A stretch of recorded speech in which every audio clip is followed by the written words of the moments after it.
Welcome, dear listeners, to Mystic Bedtime Stories, where ancient mysteries meet peaceful slumber. I'm your narrator, and tonight I invite you to settle into your most comfortable position. Close your eyes if you wish, and let your mind drift to a place where time moves like gentle waves against an endless shore. For those joining us for the first time, Mystic Bedtime Stories is your sanctuary for deep, restful sleep through the timeless tales that have captivated humanity for millennia. Each story is carefully crafted to guide you into peaceful dreams while nourishing your spirit with wonder and wisdom. Tonight, we embark on perhaps our most enchanting journey yet. Take a deep breath now, and let the tensions of your day dissolve like salt in warm water.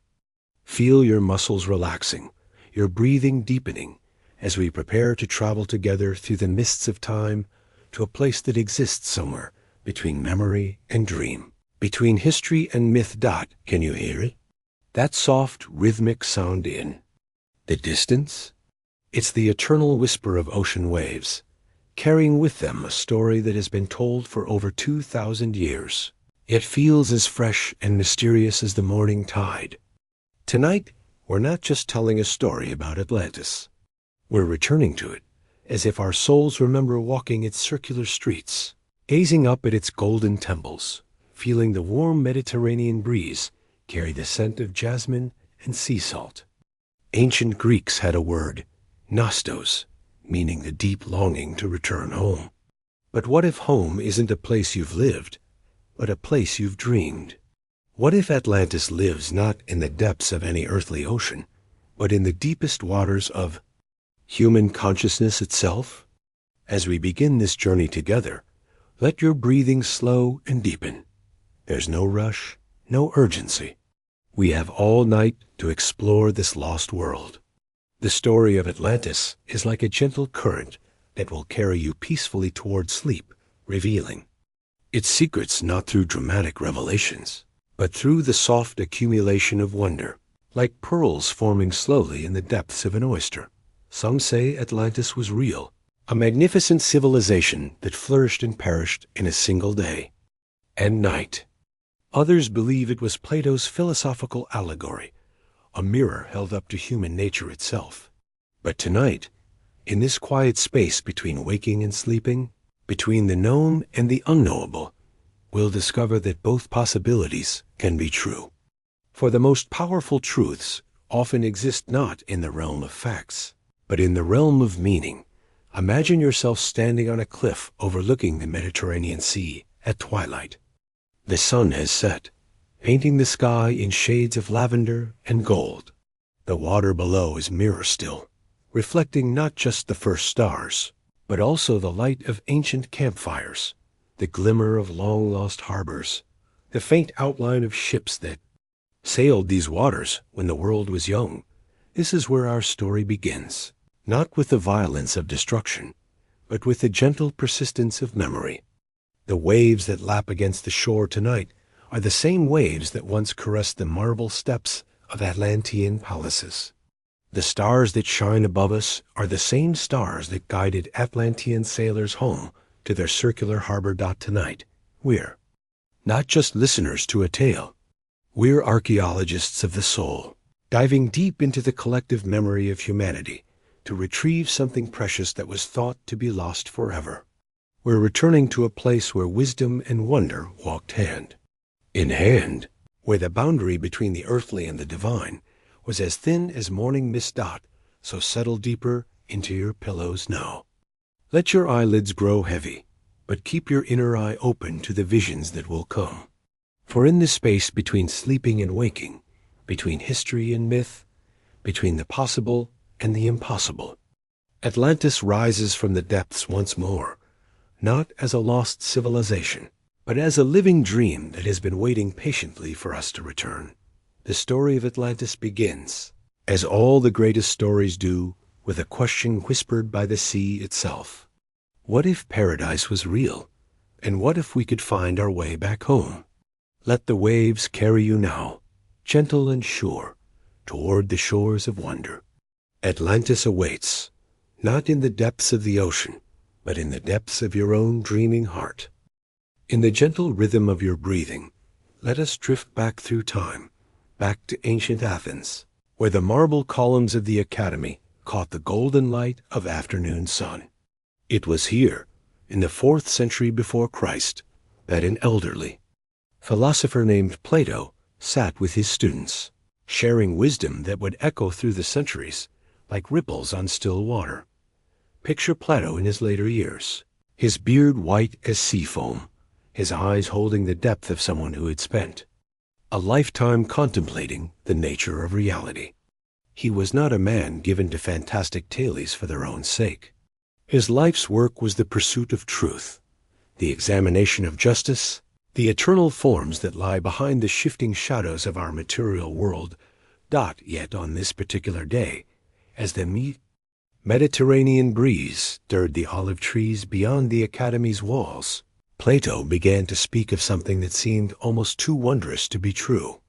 He told his students that he had learned of a great island civilization from Solon, the wisest of Athens' lawgivers, who had in turn heard the tale from Egyptian priests in the temple of Sais.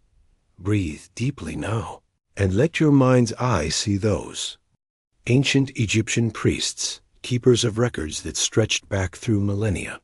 Their temple walls were covered with hieroglyphs that told of kingdoms risen and fallen, of the long dance between order and chaos that marks all human civilizations. These priests spoke of events that had occurred 9,000 years before Solon's time, when the world was younger and the gods walked more closely among mortals. The story they told was preserved in 2 of Plato's dialogues, works that have survived the rise and fall of empires, the burning of libraries, the endless turning of the wheel of time.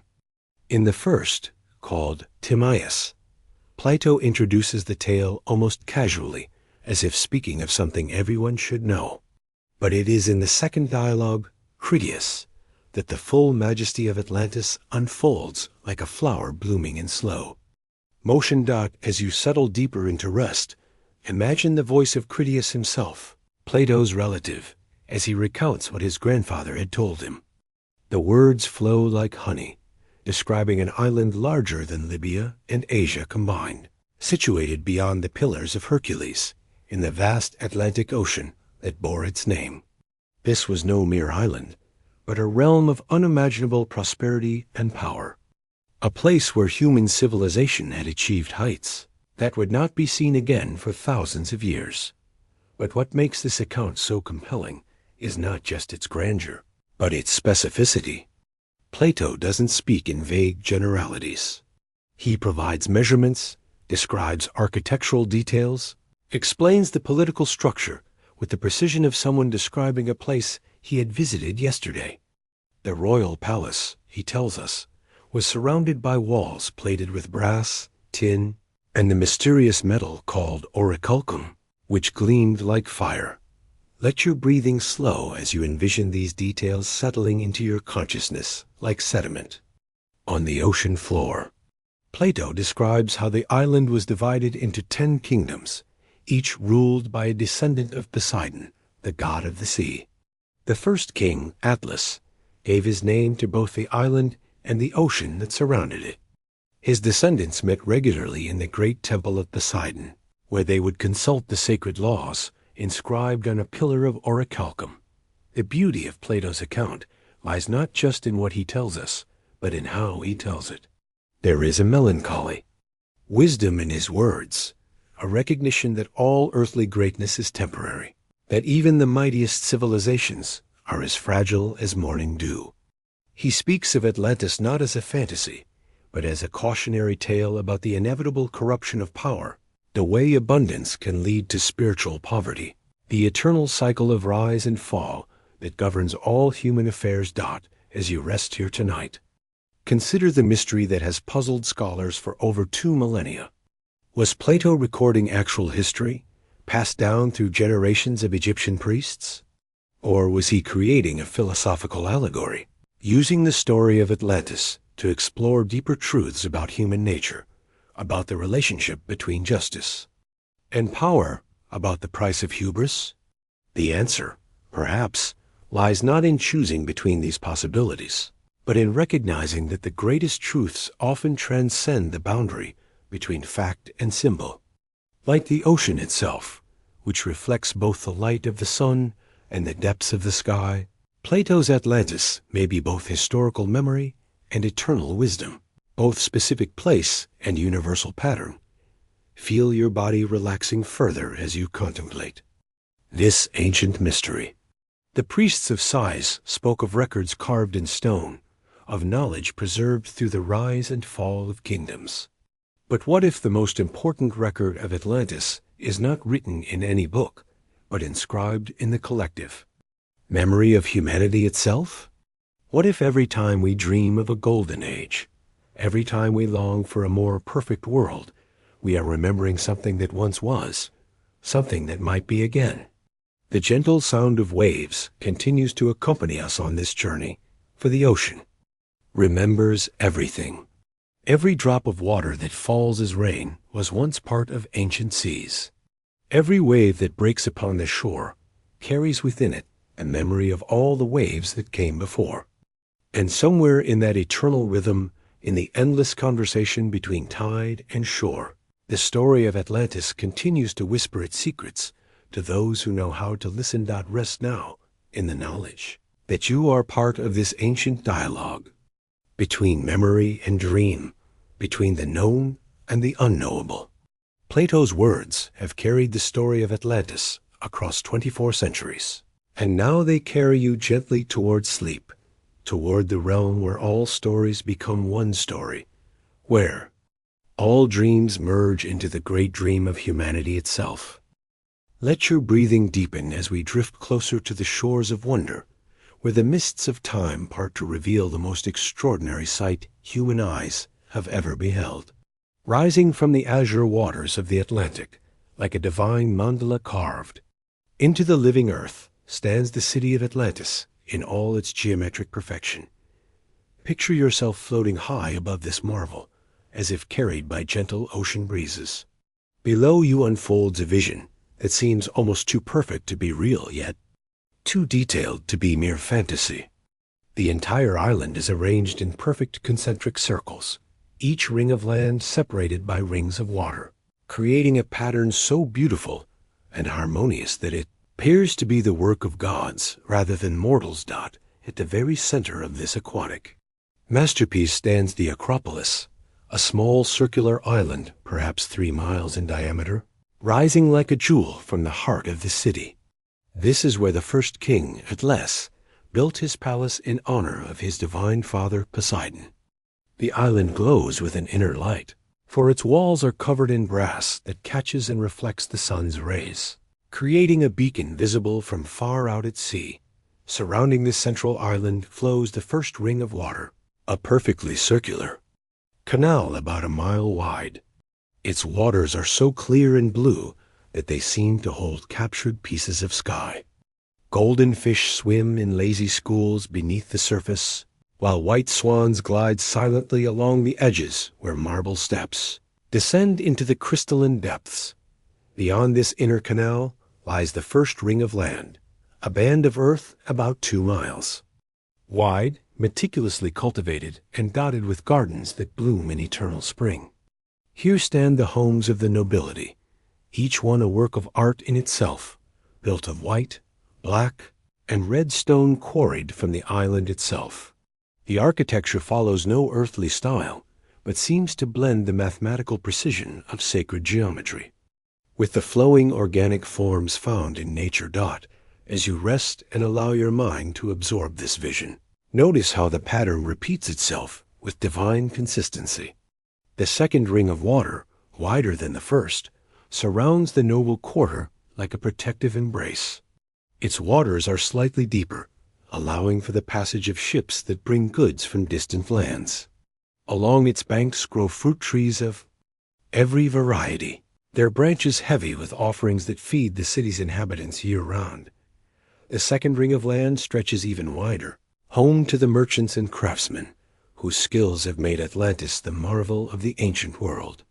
Here you can see workshops where artisans shape the mysterious metal orichalcum, a substance that gleams with its own inner fire and rings like a bell when struck. The sound carries across the water, creating a constant, gentle music that serves as the city's heartbeat. Let your breathing slow as you contemplate the outermost ring of water, the greatest of all the canals. This waterway is so broad and deep that it can accommodate the largest ships from every corner of the known world. The harbors built into its banks are engineering marvels, with covered docks that protect vessels from storms and warehouses carved directly into the living rock where treasures from across the earth are stored. The final ring of land forms the outer boundary of the city proper, a band of earth so wide that it contains entire forests, meadows, and lakes. Here the common people live in harmony with nature, their simple homes built in clearings where deer come to drink from crystal streams and birds fill the air with songs that blend with the distant sound of ocean waves. But perhaps the most remarkable feature of this perfect city is the great canal that cuts straight through all the rings, connecting the central acropolis to the outer ocean. This waterway is wide enough for two great ships to pass each other, and deep enough that no vessel need fear running aground. It serves as the main artery of the city, carrying both commerce and culture from the outside world to the very heart of Atlantean civilization. As you drift in peaceful contemplation, notice how the bridges that span this great canal are works of art in themselves. Each one is different, crafted from different combinations of stone and metal, yet all harmonize perfectly with the overall design. Some are simple and elegant, others ornate and magnificent, but all serve the same purpose of connecting the rings of the city while allowing ships to pass beneath. The genius of Atlantis lies not just in its beauty, but in its perfect functionality. The concentric design ensures that every part of the city has access to water, both for transportation and for the constant supply of fresh springs that bubble up from the earth itself. The rings create natural defensive barriers, while the circular shape means that no point in the city is more than a few miles from the sea. Standing at the very center of this marvel, atop the Acropolis, rises the great Temple of Poseidon, a structure so magnificent that it seems to anchor the entire city to the ocean floor. Its walls are covered in silver that reflects the changing moods of the sea, while its roof is plated with gold that catches the first light of dawn and the last light of evening. Within this temple stands a statue of Poseidon himself, so tall that his head nearly touches the golden ceiling. He stands in a chariot drawn by 6 winged horses, their manes flowing like ocean currents, their eyes made of precious stones that seem to hold the wisdom of the depths.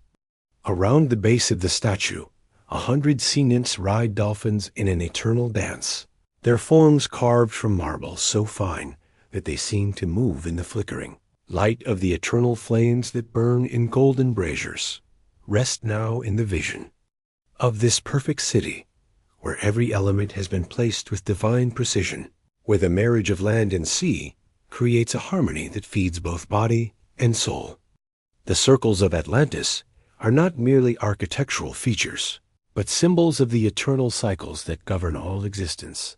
The rhythm of the tides, the turning of the seasons, the great wheel of time itself. In your deepening relaxation, you become part of this perfect pattern, your breathing synchronized with the gentle lapping of waves against marble steps, your heartbeat matching the rhythm of the city's eternal music.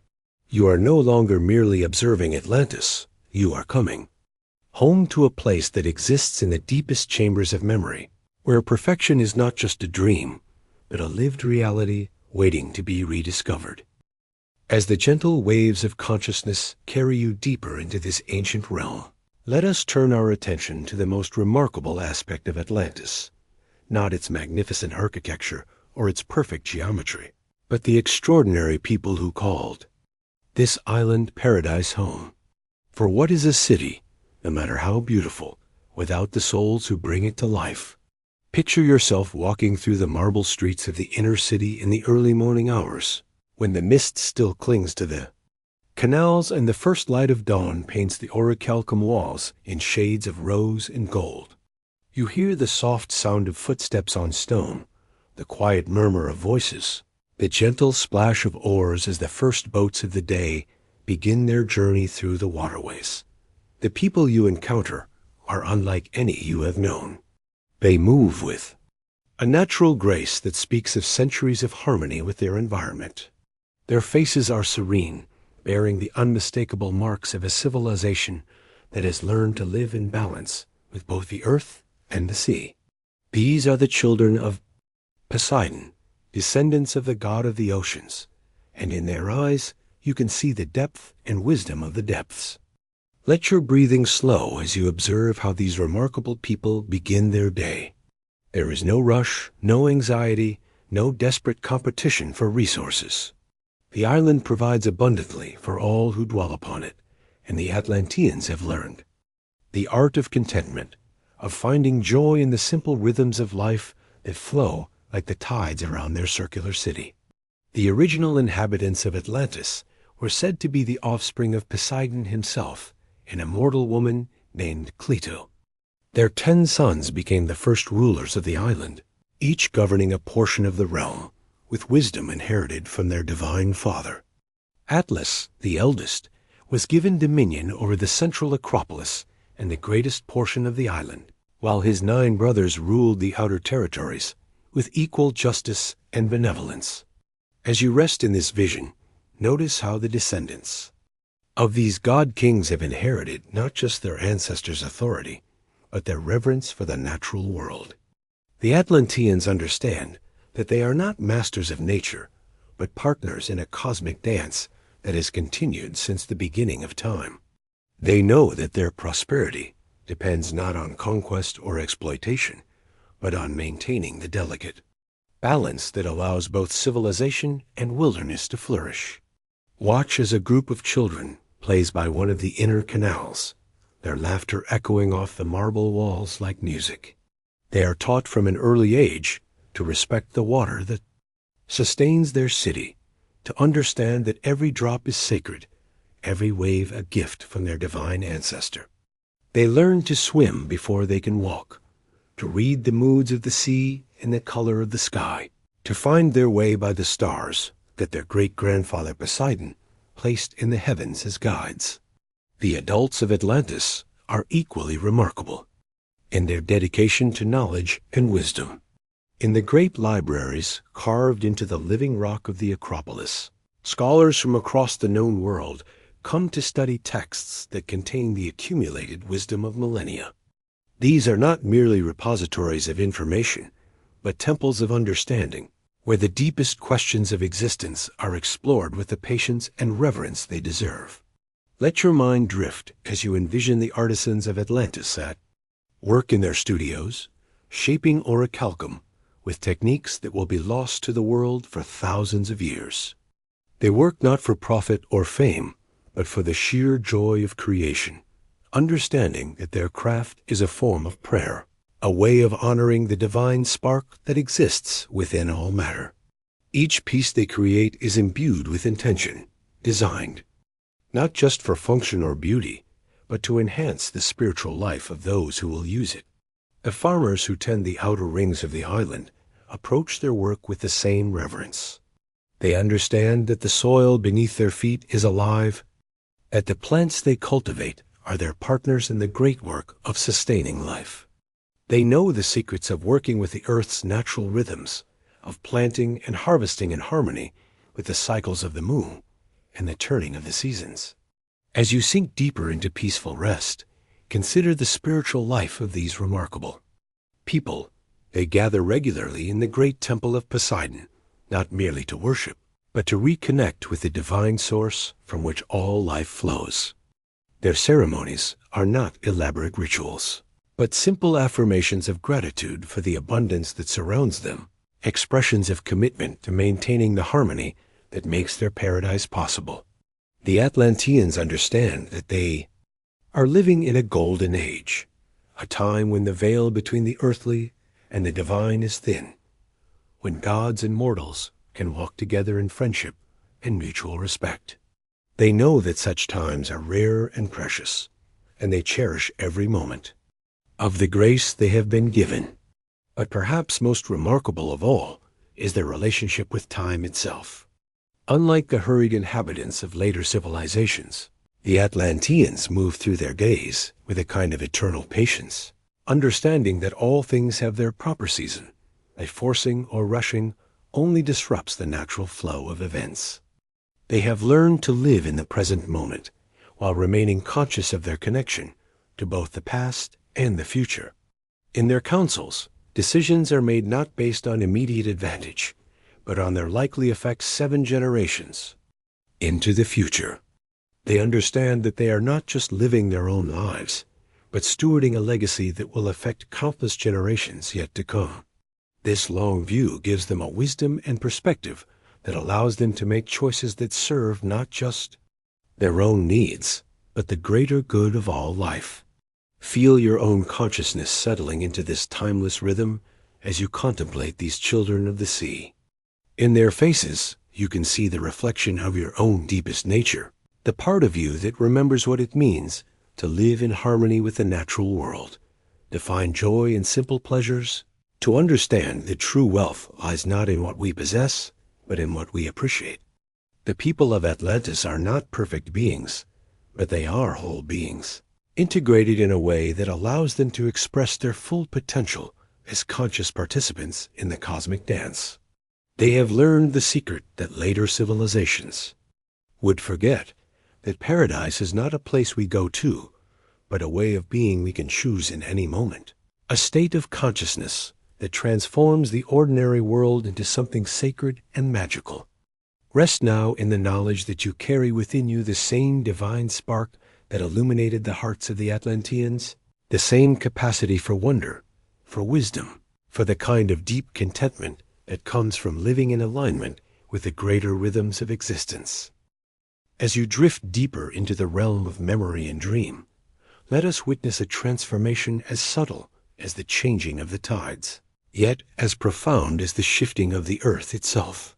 For even in paradise, even among the children of the gods, the seeds of change were always present, waiting for the right season to bloom. Picture yourself returning to Atlantis, but now the light seems different somehow. The golden glow that once seemed eternal now carries shadows that shift and dance across the marble walls. The canals that once reflected only sky now mirror something darker, more complex. Time has passed, not years, but generations, and with it has come a gradual transformation that few noticed until it was too late to reverse. Let your breathing deepen as you observe the harbor in the outer ring, where ships arrive from distant lands carrying treasures that would have been unimaginable to the first inhabitants. Gold from the mountains of distant continents, silver from mines that burrow deep into the earth, precious stones that catch the light like captured stars. The warehouses that once held simple goods now overflow with luxuries that speak of an empire stretching across the known world. The descendants of Atlas and his brothers have become more than kings. They have become conquerors. Their ships no longer sail merely to trade, but to claim new territories, to bring distant peoples under the authority of Atlantis. The circular perfection of their island home has become the center of a vast web of power that reaches across oceans and continents. In the great council chamber within the Temple of Poseidon, watch as the 10 kings gather for their sacred meeting. But something has changed in the way they approach this ancient ritual. Where once they came in humility, seeking wisdom for the good of all, now they come with ambition burning in their eyes, each one calculating how the decisions made here will affect his own power and wealth. The sacred bull that once was sacrificed with reverence and gratitude has become merely a formality, a tradition maintained more from habit than from genuine spiritual connection. The prayers they offer feel hollow, the words spoken without the deep understanding that once gave them meaning. The divine spark that once illuminated their ancestors' hearts has begun to dim, obscured by the glitter of earthly achievements. As you rest in this vision, Notice how the very architecture of the city begins to reflect this internal change. The new buildings are grander than ever before, but they lack the harmonious proportions that once made every structure a work of art. They are built to impress rather than to inspire, to demonstrate power rather than to celebrate beauty. The orichalcum that once gleamed with its own inner light now seems merely expensive, its spiritual significance forgotten in favor of its material value. The people of Atlantis have grown proud of their achievements, and with good reason. They have created wonders that the world has never seen. Their engineers have built bridges that span impossible distances. Their architects have raised towers that seem to touch the stars. Their ships can navigate by instruments so precise that they can find their way across the vastest oceans without ever losing their course. But in their pride, they have begun to forget the source of their greatness. They attribute their success to their own cleverness, their own superiority over the lesser peoples of the world. The reverence they once felt for the natural world has been replaced by a desire to control it, to bend it to their will, rather than to work in harmony with its rhythms. Let your consciousness drift to the outer rings of the city, where the common people go about their daily lives. They, too, have been affected by the change. Where once they found joy in simple pleasures, now they hunger for more wealth, more status, more of the luxuries that flow into their city from every corner of the empire. The contentment that once marked their faces has been replaced by a restless dissatisfaction, a sense that whatever they have is not enough. The farmers who once tended their fields with loving care now push the earth to produce more and more, using techniques that increase yields but gradually exhaust the soil. The artisans who once created from the joy of creation now work to meet the demands of an ever-expanding market, their craft becoming mere production, their art becoming mere commodity dot in the great libraries. Scholars who once sought wisdom for its own sake now pursue knowledge as a means to power. They study not to understand the deeper truths of existence, but to develop new technologies of war, new methods of control, new ways to extract wealth from the earth and from the peoples they have conquered. The children of Atlantis are still taught to swim and to read the stars, but now these skills are valued primarily for their military applications. The sea, which once was revered as the sacred realm of their divine ancestor, has become a highway for conquest, a medium for projecting their power across the world. As you sink deeper into peaceful rest, feel the weight of this transformation. It did not happen overnight, but gradually, almost imperceptibly, like the slow erosion of a coastline by the patient action of waves. Each generation found itself just a little further from the source of their original wisdom, just a little more convinced of their own superiority, just a little more willing to sacrifice long-term harmony for short-term gain. The kings of Atlantis still gather in the temple of Poseidon, still perform the ancient rituals, still claim to rule in the name of their divine ancestor. But their hearts have grown distant from the sea god's teachings. They have forgotten that true power comes not from domination, but from service, not from taking, but from giving, not from standing above others, but from lifting others up. Watch as the tide begins to turn in ways that few can yet perceive. The empire that seemed so mighty, so permanent, so destined to endure forever, has begun to carry within itself the seeds of its own dissolution. The very success that made the Atlanteans proud has made them vulnerable. Their strength has become their weakness. Their greatest achievement has become their greatest danger. The gods, who once walked among mortals as friends and guides, now watch from a distance with growing concern. Poseidon, who gave his children the gift of the sea, sees how they have forgotten the responsibilities that come with such power. Zeus, who governs the order of the cosmos, observes how the Atlanteans have begun to upset the delicate balance that allows civilization to flourish. In the whisper of wind through the marble columns, In the changing color of the sunset over the circular canals, in the subtle shift in the rhythm of the waves. The signs are there for those who know how to read them. The golden age is ending, not through any external catastrophe, but through the gradual corruption of the very qualities that made it golden in the first place. But rest now in the knowledge that this story is not unique to Atlantis, but reflects a pattern that has repeated throughout human history. The rise and fall of civilizations, the corruption of power, the forgetting of wisdom. These are not accidents, but natural cycles, as inevitable as the turning of the seasons as necessary, as the rhythm of breathing that carries you now toward deeper rest and understanding. And so we arrive at the darkest chapter in our ancient tale, dear friend. Settle deeper into your pillows now, for this is where the golden thread of Atlantis begins to fray, where the magnificent tapestry of an entire civilization unravels in the eye. A single devastating day picture, if you will, the morning that would be Atlantis's last. The sun rose as it had for countless millennia, casting its gentle light across the concentric rings of the great city. The bronze walls gleamed with their familiar warmth, and the silver ramparts caught the dawn like captured starlight. In the great harbor, ships prepared for their daily voyages, their crews unaware that this would be their final departure from the city they called home. The priests in the temple of Poseidon completed their morning rituals, the sacred flames burning, as they had for generations uncounted.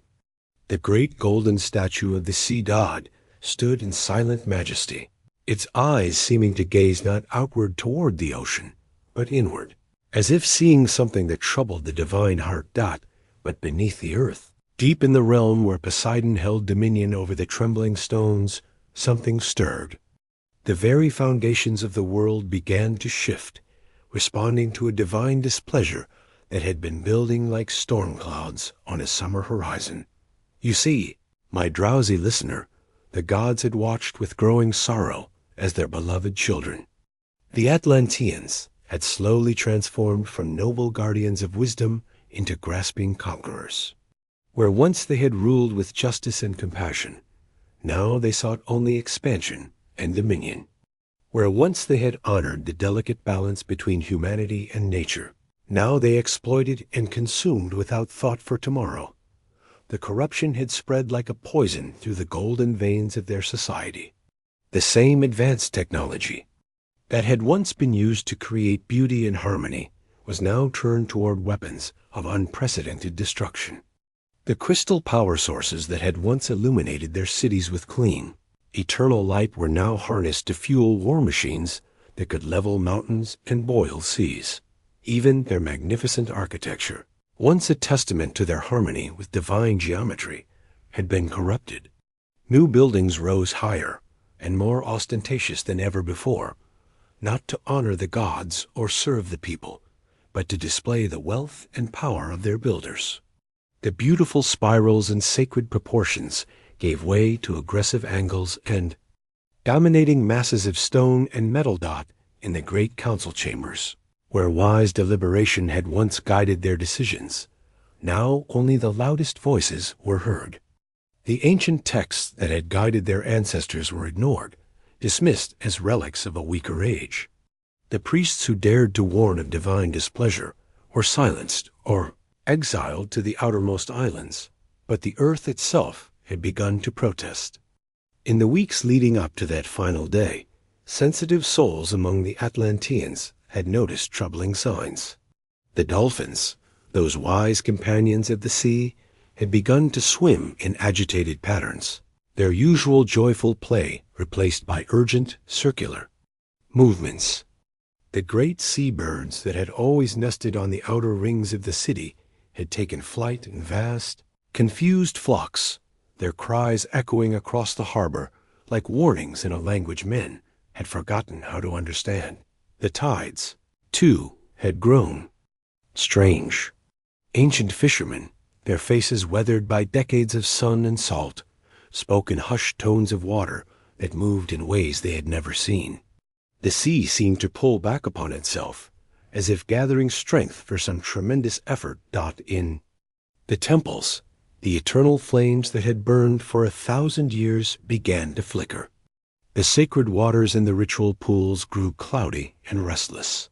The great bronze bulls that stood guard at the temple entrances seemed to shift their weight from hoof to hoof, as if sensing some approaching danger that even divine beasts could not face with confidence. But the ruling class, drunk on their own power and accumulated wealth, dismissed these signs as the superstitions of the ignorant. They were master of the seas, they declared. They had bent the very forces of nature to their will. What could possibly threaten the mighty empire of Atlantis? And so that fateful morning dawned much like any other. The great water clocks marked the hours with their steady, rhythmic chiming. The crystal towers hummed with their stored energy. The massive chains that controlled the harbor gates clanked and groaned as they were raised to allow the morning's first ships to pass. But deep beneath the ocean floor, in caverns that had slumbered since the world was young, something unprecedented was taking place. The accumulated weight of divine displeasure had finally reached its tipping point. The very pillars that held up the earth began to crack and shift. It started so quietly that at first only the most sensitive creatures noticed. The sacred cats in the temples raised their heads and sniffed the air, their pupils dilating with instinctive fear.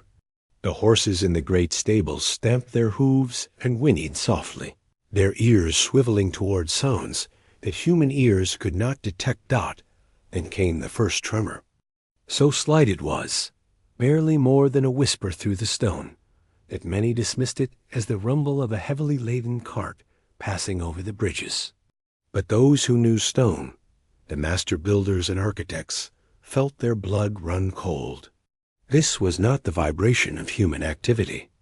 This was the earth itself, speaking in a voice it had not used for millennia.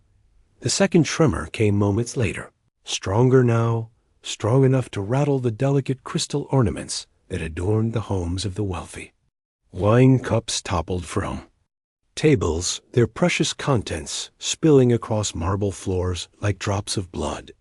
In the great library, scrolls shifted on their shelves, ancient knowledge trembling as if it knew its time was short. The people of Atlantis, for all their corruption, were not cowards. They had faced storms and enemies, famine and plague. But this was different.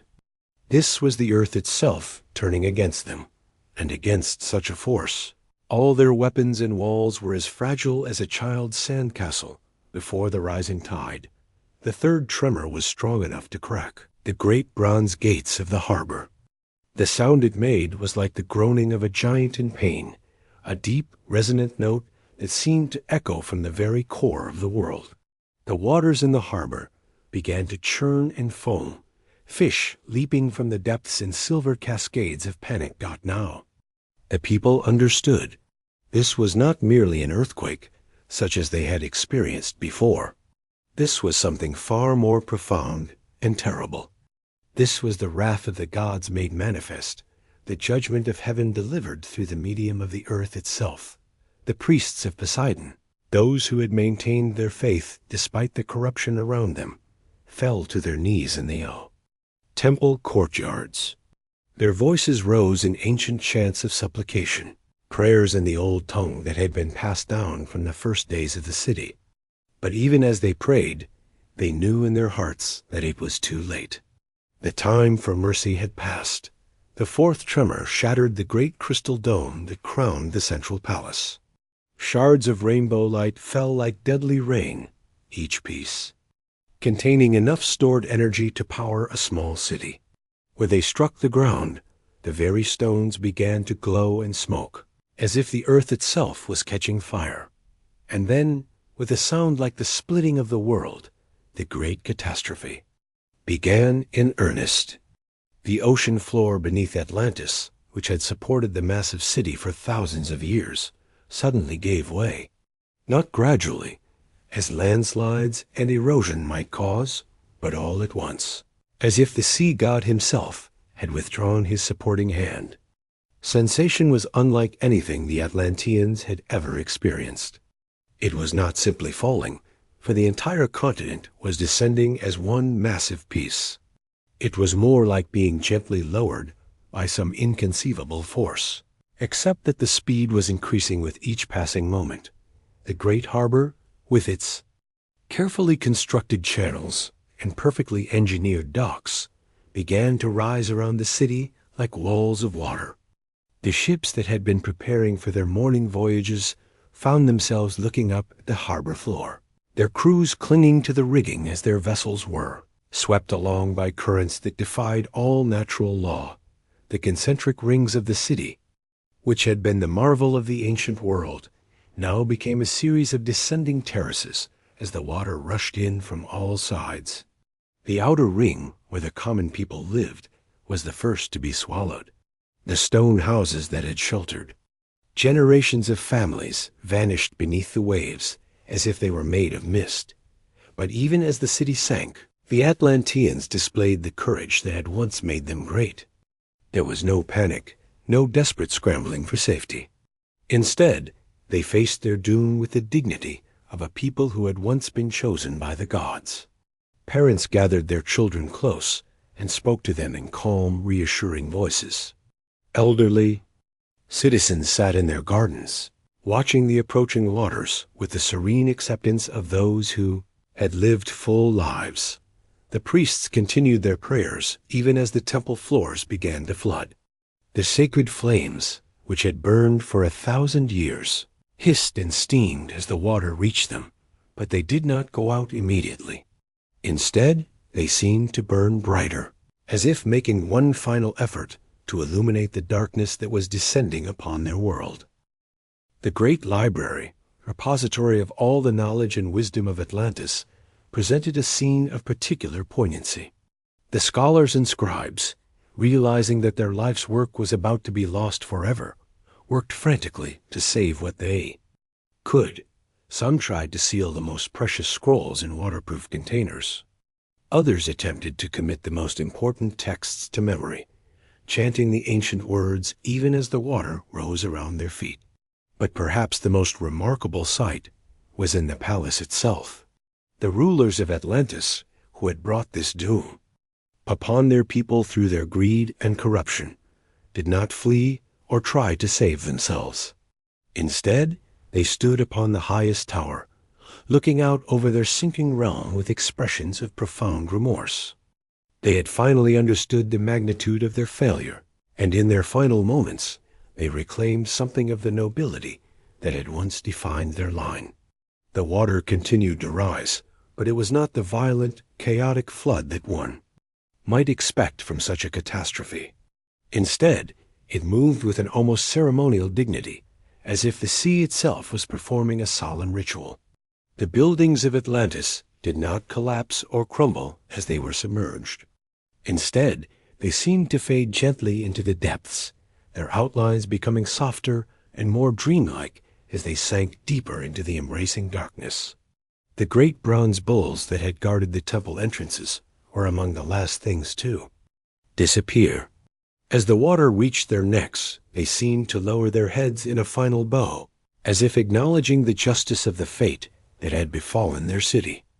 And then, as the sun reached its zenith on that day of days, the last tower of Atlantis vanished beneath the waves.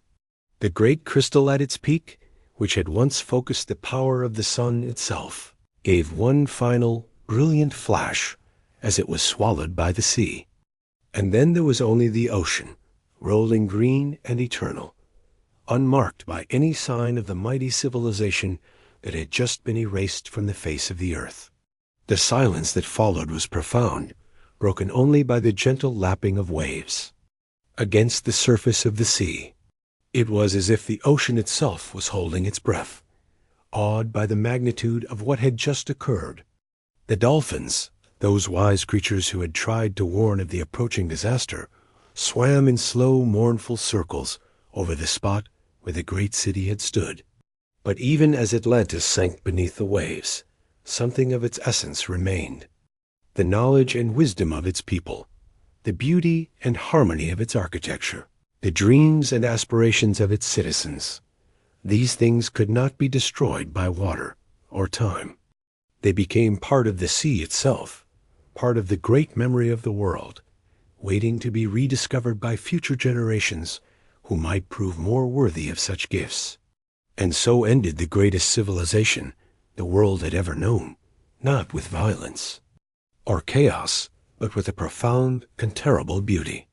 In a single day and night, as Plato would later write, the mighty empire of Atlantis vanished into the depths, leaving behind only legends and dreams and the eternal whisper of waves upon an empty shore.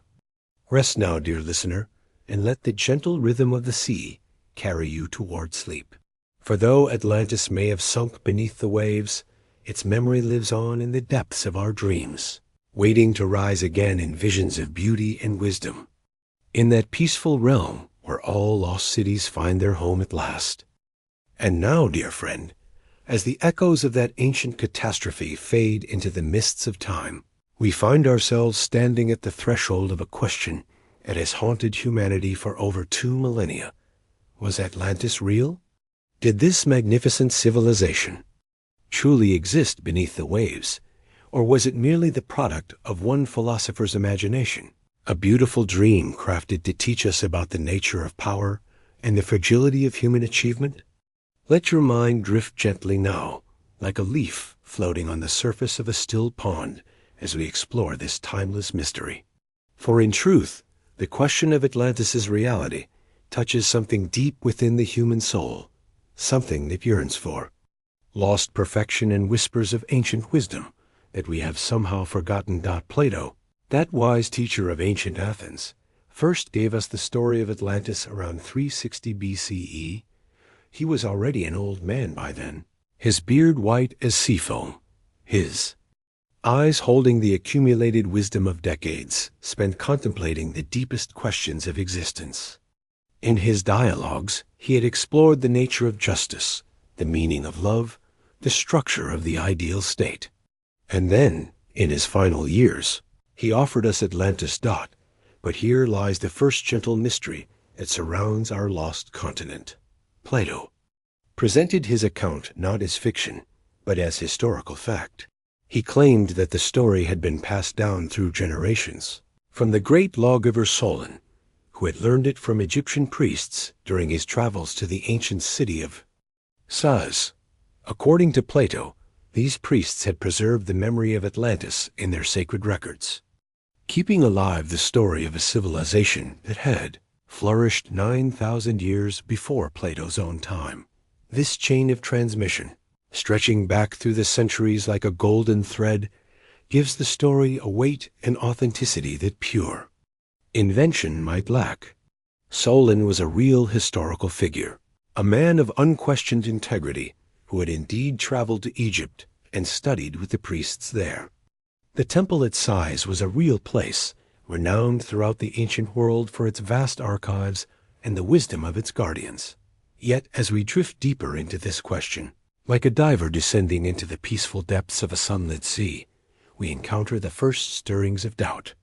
No Egyptian records of Atlantis have ever been found, despite the countless papyri and stone inscriptions that have been discovered over the centuries. The priests of Sais, who supposedly preserved this momentous tale, left no independent trace of their knowledge of the lost continent. This silence in the historical record has led many scholars to conclude that Atlantis was never intended to be taken as literal truth. They point to the highly symbolic nature of Plato's description, the way every detail seems perfectly crafted to illustrate philosophical principles rather than describe a real place. The concentric circles of the city, they argue, represent the perfect forms that Plato believed lay behind all material reality. The gradual corruption of the Atlanteans mirrors his concerns about the decline of Athens in his own time. From this perspective, Atlantis becomes not a lost civilization, but a teaching tool, a vivid metaphor designed to help Plato's students understand the eternal struggle between virtue and vice, between the pursuit of wisdom and the temptation of power. The story becomes more beautiful, not less, when seen in this light, for it transforms from a mere historical account into a timeless parable about the human condition. But even as we consider this scholarly interpretation, settling deeper into the comfortable embrace of our evening's rest, we must acknowledge that the question refuses to be so easily resolved. For there are aspects of Plato's account that seem oddly specific for a purely fictional creation, details that speak to a knowledge of geography and natural phenomena that was quite advanced for his time. Consider, for instance, his description of the Atlantic Ocean as impassable due to mud and shallow waters where Atlantis once stood. This detail puzzled ancient readers who knew the Atlantic as a deep and navigable sea. But modern oceanography has revealed that there are indeed vast underwater plateaus and ridges in the Atlantic, areas where the sea floor rises to within a few hundred feet of the surface. Could Plato have somehow known of these hidden features of the ocean floor? Or consider his placement of Atlantis beyond the Pillars of Hercules in the Atlantic Ocean itself. In Plato's time, the Mediterranean world was the center of civilization, and the Atlantic was largely unknown and feared. Yet Plato confidently placed his advanced civilization in this mysterious realm, a choice that seems remarkably prescient given what we now know about the prehistoric cultures that may have existed on both sides of the Atlantic dot. The dating of Atlantis, too, presents intriguing possibilities. Plato placed the destruction of the continent around 9600 BCE, a time that coincides remarkably well with the end of the last ice age and the great climatic changes that swept across the world. This was a period of massive geological upheaval, when sea levels rose by hundreds of feet and entire coastlines vanished beneath the waves. Could the memory of these dramatic changes have been preserved in the story of Atlantis? Archaeological discoveries of the past century have added new dimensions to this ancient puzzle. We now know that sophisticated civilizations existed far earlier than scholars once believed possible. The discovery of Göbekli Tepe in Turkey, with its massive stone circles dating to around 9600 BCE, has shown that prehistoric peoples were capable of monumental architecture and complex social organization at precisely the time when Plato said Atlantis flourished. Similarly, the study of prehistoric megalithic cultures has revealed a remarkable degree of sophistication in ancient people's understanding of astronomy, mathematics, and engineering. The builders of Stonehenge, the creators of the Antikythera mechanism, the architects of the Great Pyramids, all demonstrated capabilities that were once thought impossible for their time periods. But perhaps the most compelling evidence for some historical basis to the Atlantis story comes from the realm of comparative mythology. Flood myths are nearly universal among human cultures, found in traditions as diverse as those of the ancient Mesopotamians, the Hebrew Bible, Hindu scriptures, and Native American oral histories. The specific details vary, but the core narrative remains remarkably consistent. A great civilization is destroyed by water as divine punishment for human hubris. This widespread distribution of flood myths suggests that they may preserve some collective memory of actual events, possibly the dramatic sea level changes that occurred at the end of the Ice Age. In this context, the story of Atlantis becomes not a unique invention, but rather the Greek version of a nearly universal human memory preserved in the cultural DNA of our species. Yet even as we explore these tantalizing possibilities, we must remain aware of the dangers of wishful thinking. The human mind has a remarkable capacity for finding patterns and connections, even where none exist. The fact that we want Atlantis to be real does not make it so, and the absence of conclusive evidence remains a formidable obstacle to any literal interpretation of Plato's account. Modern archaeology, with its rigorous methods and scientific approach, has failed to uncover any trace of the advanced civilization described in the Timaeus and Critias. The ocean floors have been mapped and explored. Ancient coastlines have been studied, and while many fascinating discoveries have been made, none can be definitively linked to Plato's lost continent. This absence of evidence is particularly significant, given the scale of the civilization Plato described. Atlantis was not a small island kingdom, but a vast empire that supposedly controlled much of the western Mediterranean and parts of Africa and Europe. Such a massive political entity would have left traces in the archaeological record, trade, goods scattered across the ancient world, cultural influences that would have shaped the development of other civilizations. The silence of the historical record, then, cannot be easily dismissed. If Atlantis existed as Plato described it, we would expect to find some evidence of its existence, some whisper of its influence in the ruins and artifacts of the ancient world. The fact that such evidence has not been found, despite centuries of searching, suggests that the literal interpretation of the Atlantis story may be misguided, but perhaps this is precisely the point. Perhaps the question of Atlantis's literal existence misses the deeper truth that Plato was trying to convey. For in the end, the power of the Atlantis story lies not in its historical accuracy, but in its ability to speak to something fundamental in the human experience. We all carry within us the memory of paradise lost, a sense that we have somehow fallen from a state of greater harmony and wisdom. This feeling may be rooted in personal experience, in the innocence of childhood that we can never fully reclaim, or it may reach back to some deeper, evolutionary memory of our species' journey from the natural world into the complexities of civilization. Atlantis, whether real or imagined, gives form to this universal longing.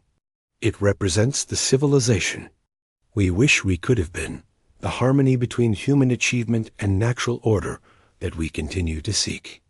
In this sense, Atlantis is more real than any mere historical fact, for it lives not in the dusty ruins of the past, but in the active imagination of the present. And so, as we settle deeper into the gentle embrace of sleep, we need not resolve the question of Atlantis's reality. Instead, we can allow it to remain beautifully ambiguous, suspended between history and myth, between what was and what might have been. For in that liminal space, in that peaceful realm between waking and sleeping, all possibilities remain open, and lost continents rise from the depths of memory like dreams made manifest. Whether Atlantis existed in the physical world, or only in the realm of ideas, its truth remains undiminished. It continues to call to us across the centuries, reminding us of our highest aspirations and our deepest fears, whispering its eternal message about the delicate balance between human ambition and cosmic harmony. Rest now, dear listener, and let the question of Atlantis's reality fade into the gentle rhythm of the waves. For in your dreams, all civilizations are real, all lost continents can be found, and the eternal search for wisdom and beauty continues in the realm where time has no meaning, and all possibilities exist in perfect, peaceful harmony. And now, dear traveler of the night, let us embark upon a gentle journey across the world, following the footsteps of countless seekers who have searched for the physical remains of our lost civilization.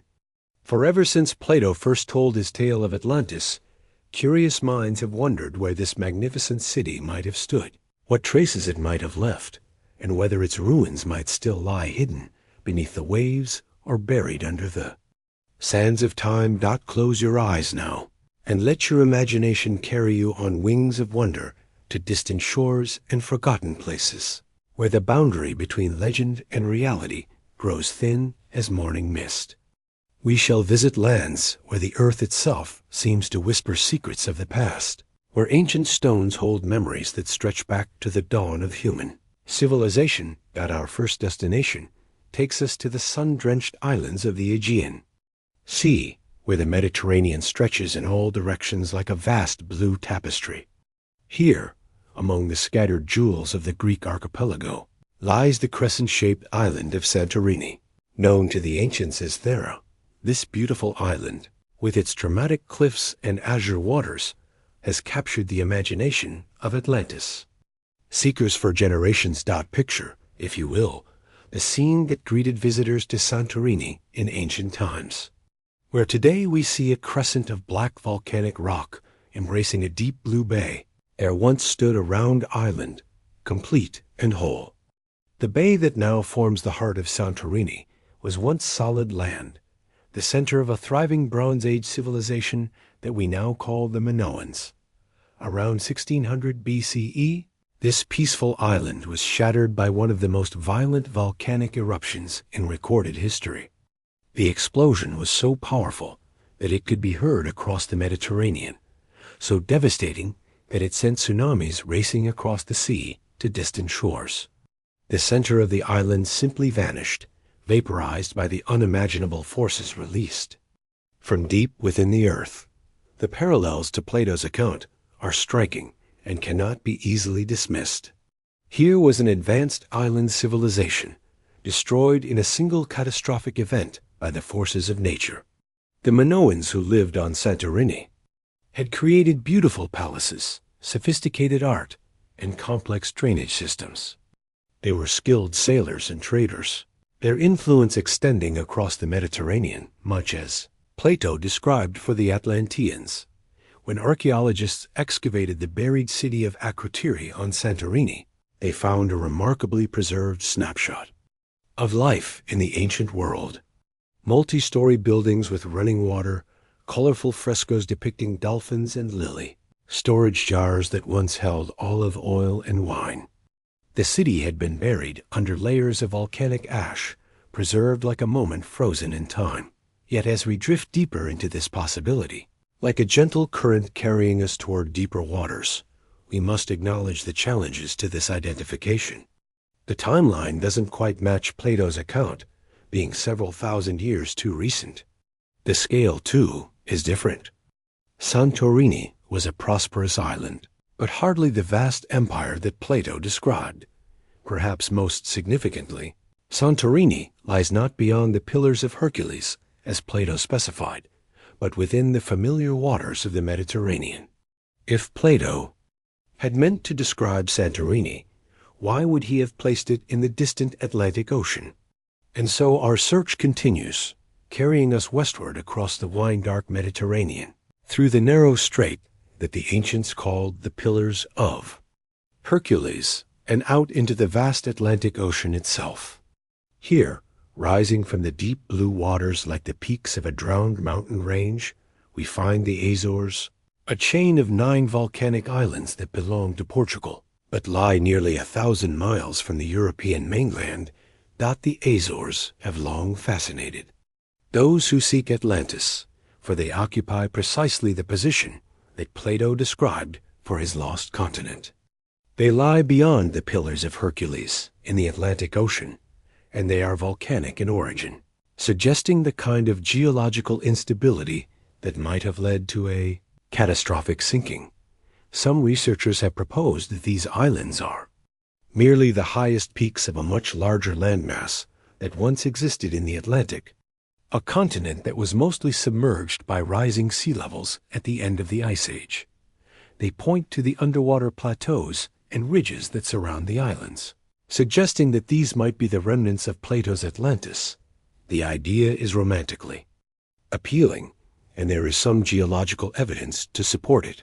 The Mid-Atlantic Ridge, the underwater mountain chain that runs down the center of the Atlantic Ocean, does indeed pass through the Azores. This region is geologically active, with frequent earthquakes and volcanic eruptions that remind us of the dynamic forces that shape our planet. But once again, as we examine this possibility with the patient attention of a scholar reading by candlelight, we find that the evidence falls short of conclusive proof. The Azores are small islands, not the remnants of a vast continent. While the surrounding ocean floor does show evidence of past geological activity, there is no clear indication that a large landmass ever existed in this region during the time period when humans might have built the civilization that Plato described. Our journey takes us next to waters much closer to home, to the crystal clear seas of the Caribbean, where the Bahamas stretch like a string of pearls across the tropical ocean. Here, near the island of Bimini, some researchers have claimed to find physical evidence of Atlantean construction. In the late 1960s, underwater explorers discovered what appeared to be massive stone blocks arranged in geometric patterns on the ocean floor. These formations, which came to be known as the Bimini Road, seemed to some observers to be too regular and purposeful to be natural. They suggested the remains of ancient walls, roads, or building foundations, possibly dating back thousands of years. The discovery created considerable excitement among Atlantis enthusiasts, who saw in these underwater structures the first tangible evidence of Plato's lost civilization. Their location seemed promising too, lying as it did in the Atlantic Ocean, not far from the kind of advanced pre-Columbian civilizations that had once flourished in the Americas. But as marine geologists studied the formations more carefully, a different picture emerged. The stone blocks, while impressively regular in appearance, showed clear signs of natural formation. They were composed of beach rock, a type of sedimentary stone that forms in shallow tropical waters and often fractures along regular lines due to natural geological processes. The dream of finding Atlantis beneath the Caribbean waves faded, but it left behind a reminder of how powerfully the human imagination can transform the ordinary into the extraordinary. The Bimini Road may not be the remains of an ancient civilization, but it continues to capture the imagination of those who visit its underwater formations. Our search now takes us to one of the most unexpected locations ever proposed for Atlantis, a place so remote and unlikely that it challenges our very conception of where an ancient maritime civilization might have existed. Deep in the heart of the Sahara Desert, in the modern nation of Mauritania, lies a geological formation so perfectly circular and so hauntingly beautiful that it seems to have been designed by some cosmic architect. The Richet structure, also known as the Eye of the Sahara, is a massive circular formation nearly 30 miles in diameter.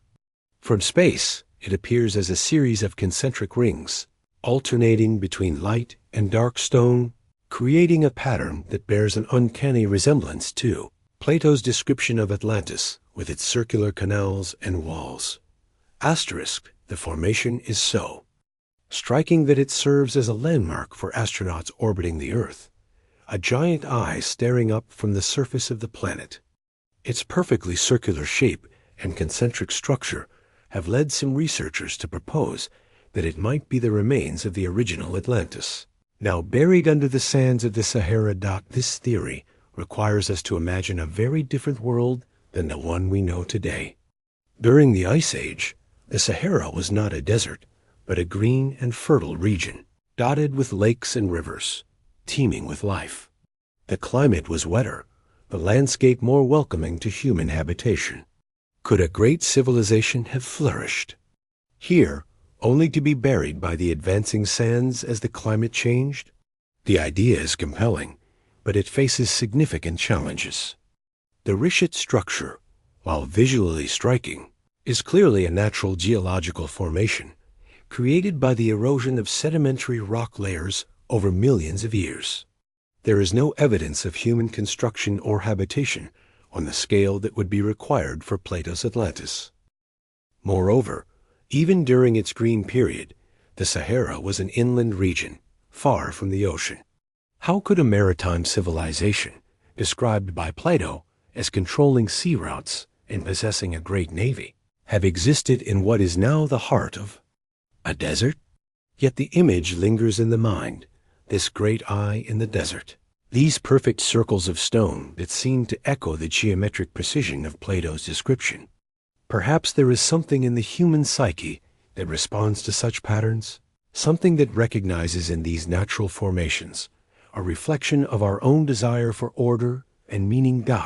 As our journey continues, we find ourselves drawn to yet another possible location, this time in the Mediterranean Sea itself. Between the southern tip of Spain and the northern coast of Africa lies the Strait of Gibraltar, the narrow passage that the ancients called the Pillars of Hercules.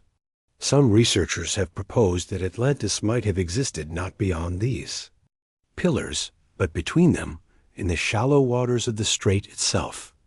This theory suggests that Atlantis was located on a land bridge that once connected Europe and Africa, a natural formation that was submerged by rising sea levels at the end of the Ice Age. The location would place it precisely at the gateway between the Mediterranean and the Atlantic, perfectly positioned to control maritime trade between these two great bodies of water. The idea has a certain strategic logic. Any civilization that controlled the Strait of Gibraltar would have immense power over Mediterranean commerce. The narrow passage would be easy to defend and tax, providing the kind of wealth and influence that Plato attributed to the Atlanteans. But once again, geological evidence fails to support the theory.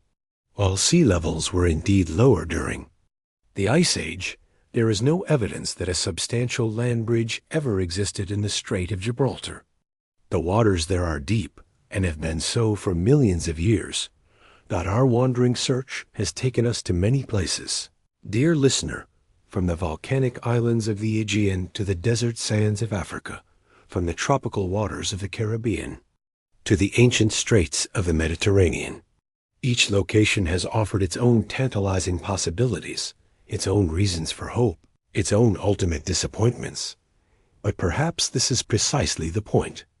Perhaps the search for Atlantis is not really about finding a specific place, but about the search itself, about the human need to believe that somewhere, somehow, there once existed a civilization that achieved the perfect balance between human ambition and natural harmony. In our restless searching, we reveal something fundamental about ourselves. We are a species that dreams of paradise, that carries within us the memory or the hope of a better world. Whether that world existed in the past or awaits us in the future, whether it lies beneath the waves or in the realm of pure imagination, it continues to call to us across the centuries. And so, as we return from our global journey, as we settle once more into the comfortable embrace of our evening's rest, we can take comfort in knowing that the search continues. Somewhere in the vast expanse of our planet, there may yet be discoveries that will shed new light on the mystery of Atlantis. Or perhaps the truth lies not in any single location, but in the collective memory of our species, in the stories we tell and retell, in the dreams that visit us in the quiet hours of the night.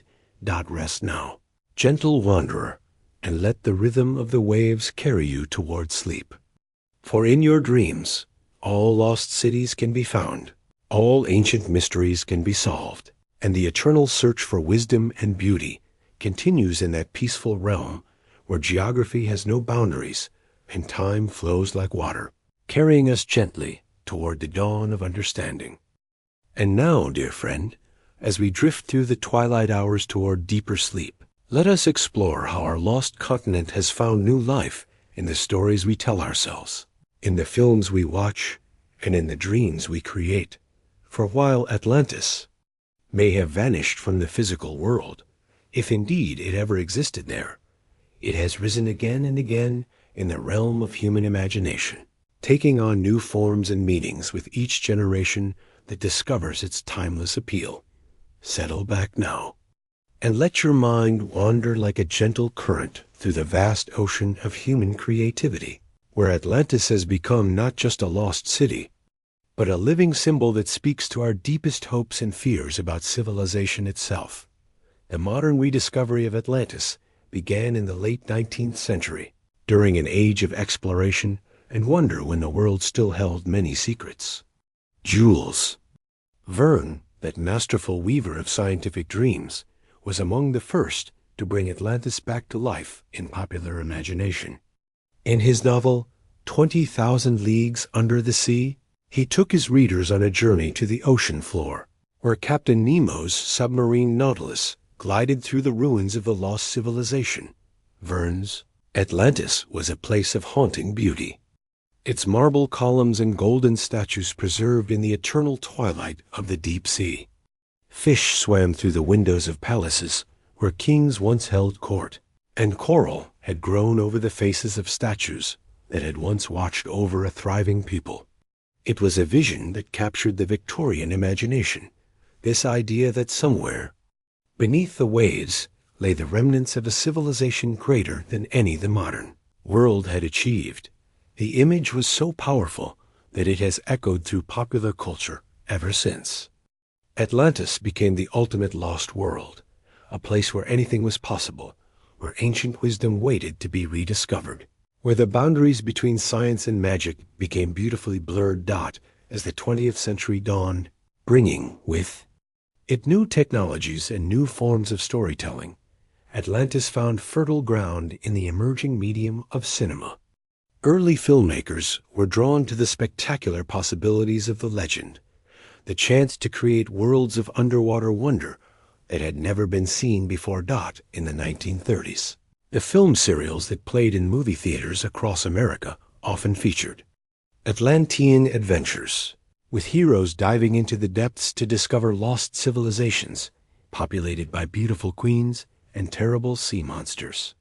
These stories, while simple in their plotting, tapped into something profound in the human psyche, the desire to explore the unknown and discover wonders beyond imagination. But it was perhaps in the realm of animation that Atlantis truly found its perfect medium. In 2001, Disney released Atlantis, The Lost Empire, a film that brought the legend to vivid life for a new generation. This animated adventure presented Atlantis as a living civilization, hidden beneath the waves, but still inhabited by the descendants of the original Atlanteans. Disney's Atlantis was a marvel of imagination, a city of crystal and light powered by a mysterious energy source, populated by a people who had adapted to life in the depths.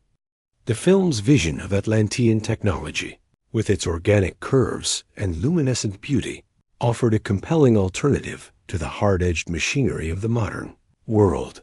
The story followed a young linguist and explorer as he joined an expedition to find the lost city, only to discover that it was not truly lost at all, but merely hidden, waiting for the right moment to reveal itself to the world above.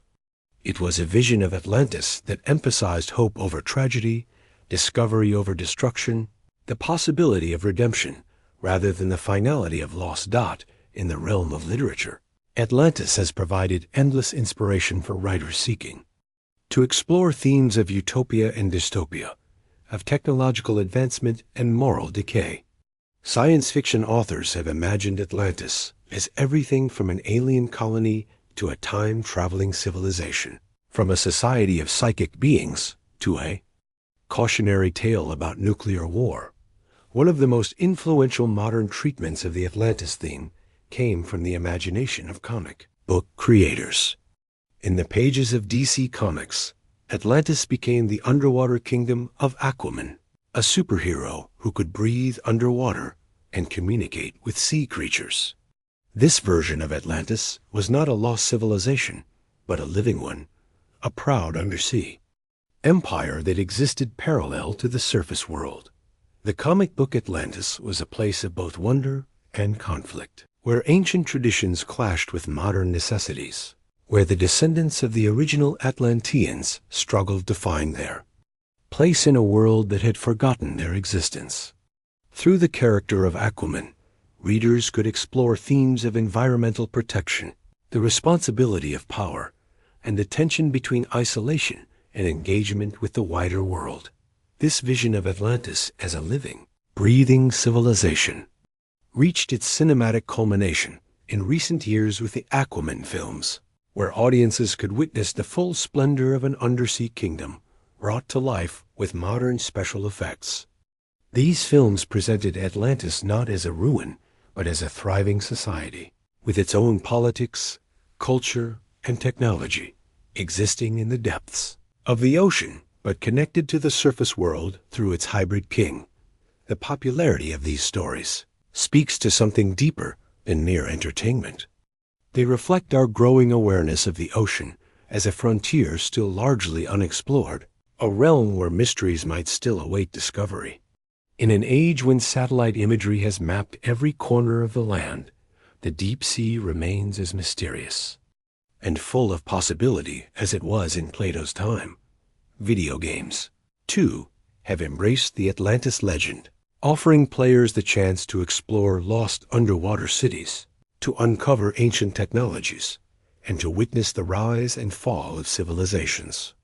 These interactive experiences allow us to become part of the story, to walk through the ruins of Atlantis, or to rebuild its glory from the depths.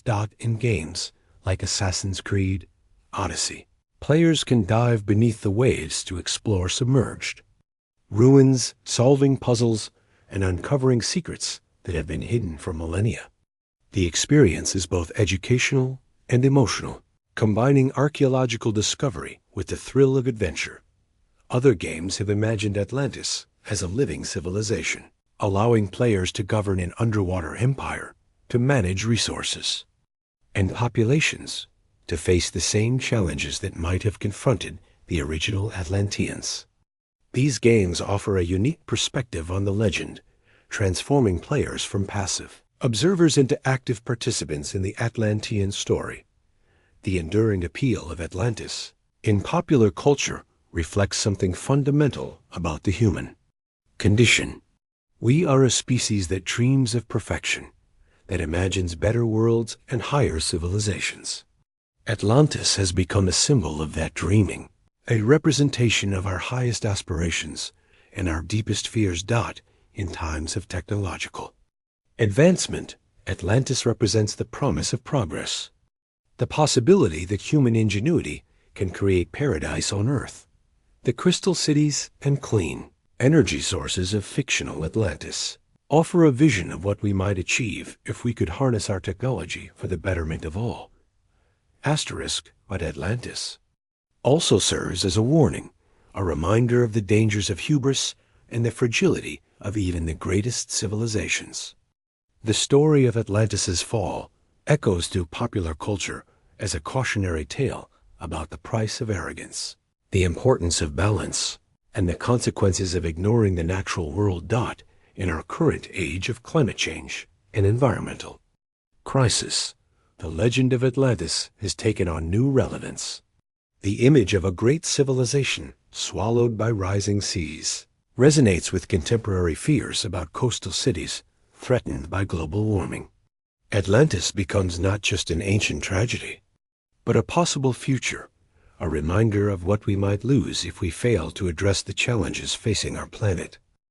Contemporary artists and writers have seized upon this aspect of the legend, creating works that use Atlantis as a metaphor for our own civilization's relationship with the environment.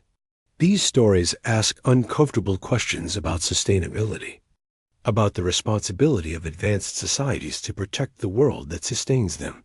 The visual arts, too, have been deeply influenced by the Atlantis legend.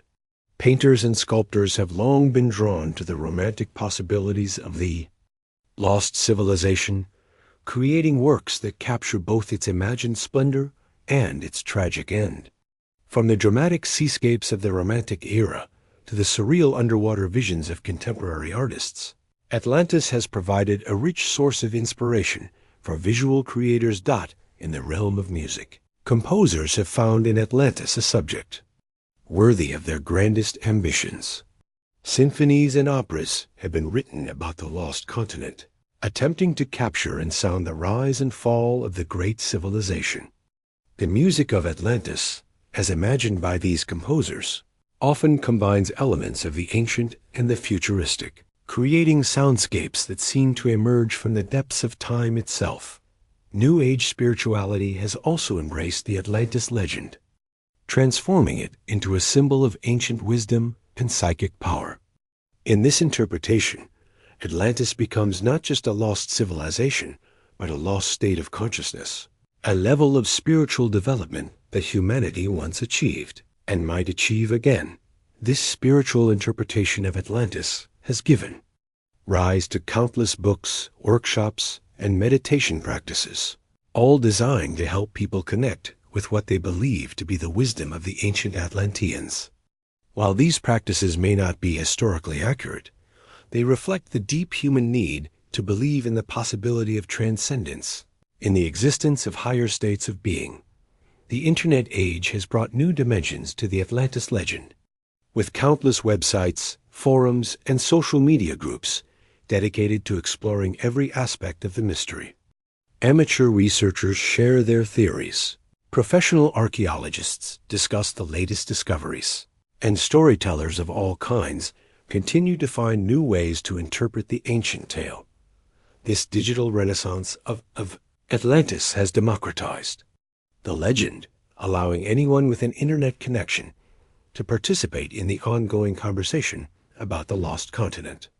The result is a rich tapestry of interpretation and speculation, a living mythology that continues to evolve and adapt to new circumstances. And so, as we drift toward the deeper currents of sleep, we can take comfort in knowing that Atlantis lives on, not in the physical world of stone and water, but in the realm of human imagination, where all things are possible. It has become more than a legend. It has become a mirror in which we see our own hopes and fears reflected, a story that helps us understand who we are and who we might become, whether in the pages of a book, the frames of a film, the levels of a game, or the quiet moments of our own dreaming. Atlantis continues to call to us across the centuries. It reminds us that even in our age of satellites and submarines, of mapped oceans and charted seas, there are still mysteries to be explored, still wonders to be discovered, still dreams to be dreamed. Rest now, gentle dreamer, and let the currents of imagination carry you toward sleep. For in your dreams, all lost cities rise again, all ancient wisdom can be recovered, and the eternal story of Atlantis continues to unfold in the peaceful depths of the unconscious mind, where myth and reality dance together in perfect, timeless harmony. And now, dear soul, as we journey deeper into the quiet hours of night, let us explore the most profound mystery of all.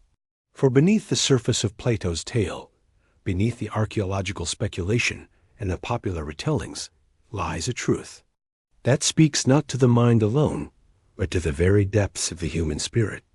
Atlantis, whether it existed in stone and water or only in the realm of ideas, has become something far greater than a lost civilization. It has become a mirror of the soul itself, reflecting our deepest understanding of what it means to be human.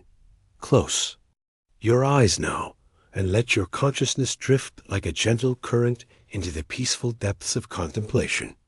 Here, in the quiet sanctuary of your inner world, we shall discover that the story of Atlantis is not really about an ancient city at all, but about the eternal journey of consciousness itself, the rise and fall of civilizations that exist not in the outer world, but within the landscape of the human heart. From the very beginning, sensitive readers have recognized that Plato's account of Atlantis operates on multiple levels of meaning.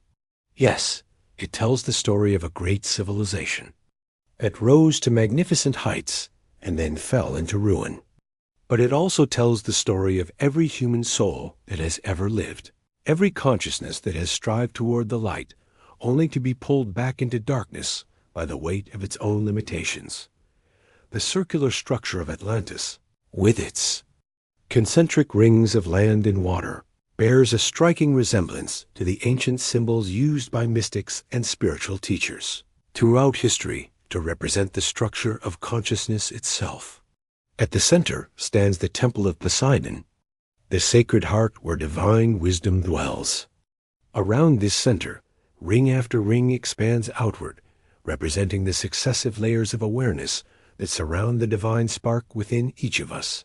The innermost ring, where the nobles and priests lived, represents the higher aspects of human consciousness, those parts of ourselves that remain closest to the source of wisdom and truth. The middle rings, where merchants and artisans made their homes, symbolize the active, creative aspects of the mind, the faculties that shape and build the world around us. The outermost ring, where the common people dwelled, represents the everyday consciousness that deals with the practical concerns of physical existence. But this is not hierarchy of worth. dear listener. Rather, it is a description of the natural structure of awareness itself, the way consciousness naturally organizes itself around the divine center that exists within every human being. Each ring has its place, its purpose, its own essential contribution to the wholeness of the self. The canals that connected these rings, allowing for the free flow of trade and communication, represent the channels through which wisdom and energy move between the different levels of consciousness.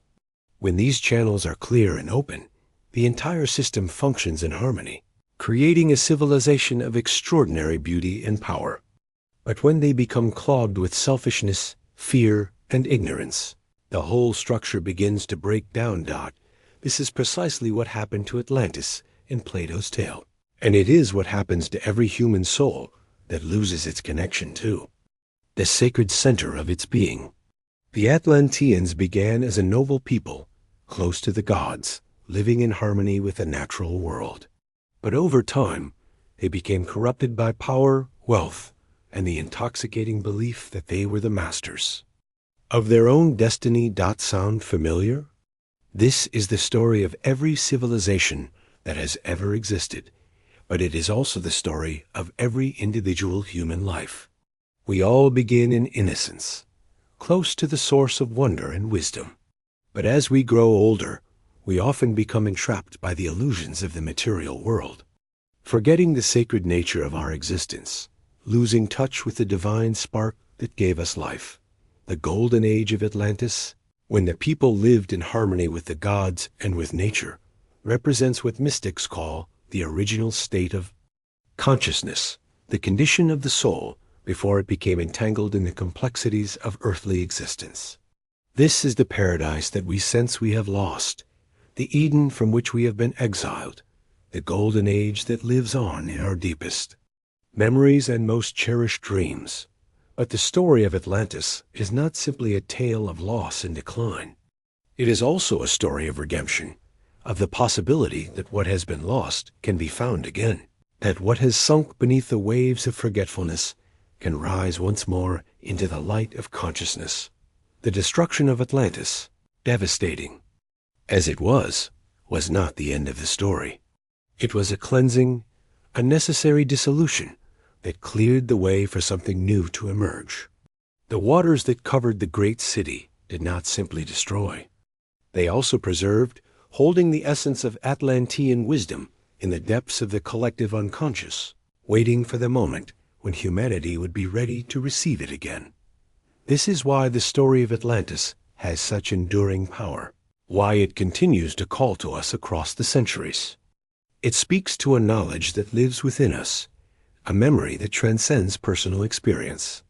We recognize Atlantis because we have all been there, not necessarily in a physical sense, but in the realm of consciousness where all souls share a common heritage. The Atlanteans, as Plato described them, were said to be the children of Poseidon, the god of the sea. In the symbolic language of the unconscious, the sea represents the vast depths of the psyche, the oceanic consciousness from which all individual awareness emerges. To be a child of the sea god is to recognize one's true nature as a spiritual being, a drop of divine consciousness temporarily experiencing itself as a separate wave. But the Atlanteans forgot this truth, just as we so often forget our own divine nature. They began to identify themselves with their temporary forms, their wealth, their power, their physical achievements. They lost touch with the oceanic consciousness that was their true home, and in losing that connection, they lost everything. 10 kings who ruled Atlantis, each governing his own portion of the island, represent the 10 aspects of human consciousness that must work together in harmony for the soul to achieve its full potential. In the Kabbalistic tradition, these 10 aspects are called the Sephirot, the divine emanations through which the infinite expresses itself in finite form. In Hindu philosophy, they correspond to the 10 directions of space, the 10 pranas or life, energies that sustain the human body. When these 10 aspects work in harmony, guided by divine wisdom and natural law, The result is a civilization of extraordinary beauty and power. But when they become competitive, when each seeks to dominate the others, the result is chaos and destruction. The civil war that preceded the fall of Atlantis represents the internal conflict that arises when the different aspects of consciousness are no longer aligned with their divine purpose. The bulls that were sacrificed in the temple of Poseidon carry deep symbolic meaning as well. In ancient mythology, the bull represents the vital force of life, the raw energy that must be channeled and directed if it is to serve the purposes of spiritual development. The sacrifice of the bulls represents the necessary discipline of the lower nature, the transformation of crude instinctual energy into refined spiritual power. But in the later days of Atlantis, even this sacred ritual became corrupted. The sacrifice was no longer performed with reverence and understanding, but as a mere formality, a tradition emptied of its spiritual content. This represents what happens when religious practice becomes divorced from genuine spiritual insight, when the forms are preserved, but the essence is lost. The great pillar in the temple, inscribed with the laws of Poseidon, represents the eternal principles that govern the development of consciousness. These laws are not arbitrary commandments imposed from without, but natural principles that describe how awareness naturally unfolds when it is not obstructed by ignorance or selfishness. The fact that this pillar stood at the very center of the temple suggests that these principles were meant to be at the center of Atlantean life, the reference point around which all other activities were organized. When the people lived in accordance with these laws, their civilization flourished. When they began to ignore or distort them, decline was inevitable. The crystal technology that powered Atlantis, as described in many modern interpretations of the legend, represents the perfect alignment of consciousness with the fundamental patterns of creation. Crystals grow according to precise mathematical laws, creating structures of perfect symmetry and harmony. They respond to vibration and energy in ways that seem almost miraculous to those who do not understand their nature. In the same way, consciousness itself has crystalline properties. When it is properly aligned with the divine principles that govern its development, it becomes transparent to the light of truth, capable of storing and transmitting wisdom with perfect clarity. But when it becomes clouded by negative emotions and selfish desires, it loses its clarity and power. The destruction of Atlantis by earthquake and flood represents the inevitable consequences of losing this alignment. When consciousness is no longer in harmony with the laws of its being, it creates tensions and imbalances that eventually lead to collapse. The earthquake represents the internal shaking that occurs when the foundations of false belief are challenged. The flood represents the overwhelming of the rational mind by the forces of the unconscious. But even in destruction, there is the seed of redemption. The waters that covered Atlantis did not annihilate it. They transformed it, carrying its essence into the depths where it could be preserved and eventually reborn. This is the great secret of spiritual development. What appears to be death is often transformation. What seems like ending is actually beginning.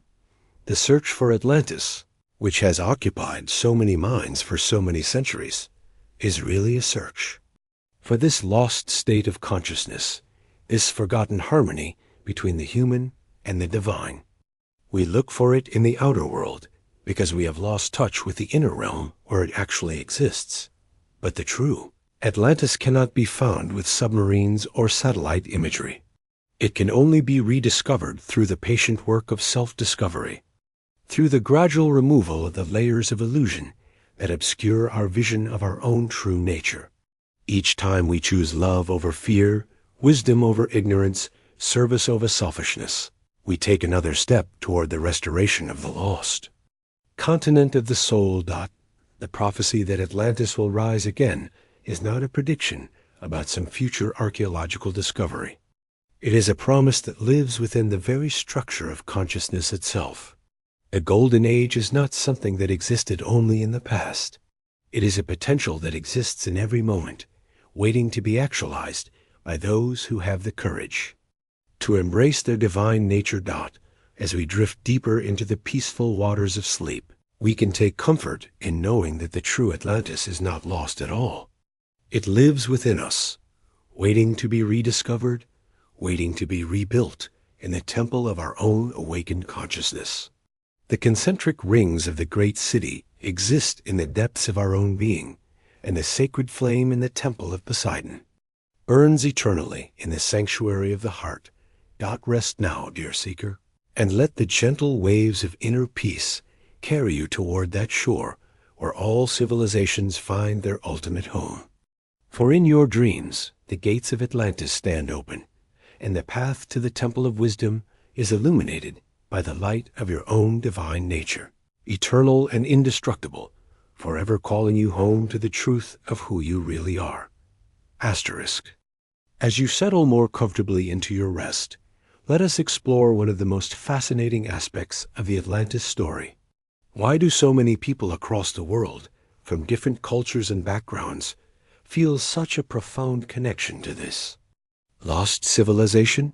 Why do millions claim to remember living there, walking its crystal halls, breathing its pure air? There's something stirring in the depths of human memory, something that calls to us across the millennia like a distant lighthouse in the fog of time. Perhaps it's not mere imagination that draws us to Atlantis, but something deeper, more primal, embedded in the very fabric of our collective consciousness. In the early hours of morning, when the world is still and the mind hovers between sleep and waking, many people report vivid dreams of underwater cities. They describe walking through vast halls of coral and crystal, where gentle currents carry whispered conversations and bioluminescent creatures paint the water with ethereal light.